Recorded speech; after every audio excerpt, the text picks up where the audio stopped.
सिया के परिवार का झूठ दिन प्रतिदिन बेनकाब होता हुआ जा रहा है। सिया का परिवार शुरू से ही झूठ का सहारा उठा रहा है। इस बात की पुष्टि ऐसे भी होती है कि जब सिया के भाई को पूछताछ करने को थाने में आता है, तब वो बताता है कि चेतन उसका दोस्त है और वो चेतन के साथ क्रिकेट किया करता था।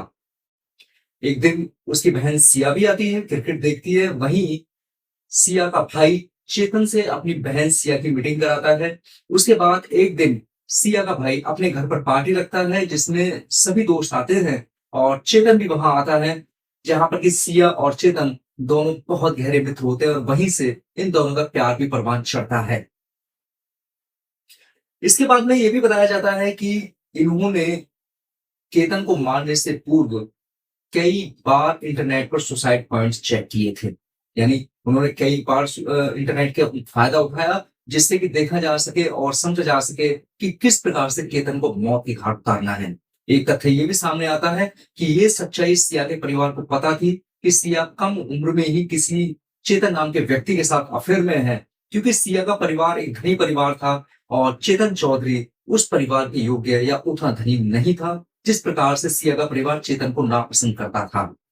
उन्होंने उनकी बदनामी से बचने को और सिया कोई ऐसा कदम ना उठाए जिससे कि परिवार पर धब्बा पैदा हो जाए, इसी बात से बचने को उन्होंने सिया की कम उम्र में ही शादी तय कर दी थी।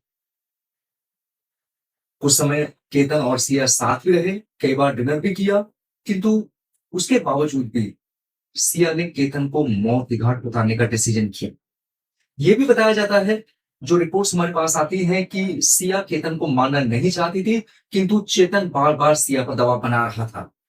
वो सिया को बता रहा था कि तुम हर बार नाकामयाब होती हो, इस बार तुम इंतजाम करो। चेतन खुद कहता है कि केतन को मौत के घाट मैं उतारूंगा और इस बार में वो कामयाब होता है। इनके सारे वीडियोस हम सीसीटीवी कैमरा में कई बार देख चुके हैं, काफी सार्वजनिक भी हो रहे हैं और वहीं पर ये इनका जो मकसद था वो कामयाब होता है, किंतु वो बदनामी इस बदनामी से अधिक नहीं हो सकती थी। एक परिवार का चिराग इन्होंने छीना। दूसरा, जिस बदनामी के डर से सिया का परिवार डर रहा था, अब पूरे देश में बदनामी भी है और पूरे देश में जिस इज्जत को बचाने का ये प्रयास कर रहे थे, वो इज्जत भी समाप्त हो चुकी।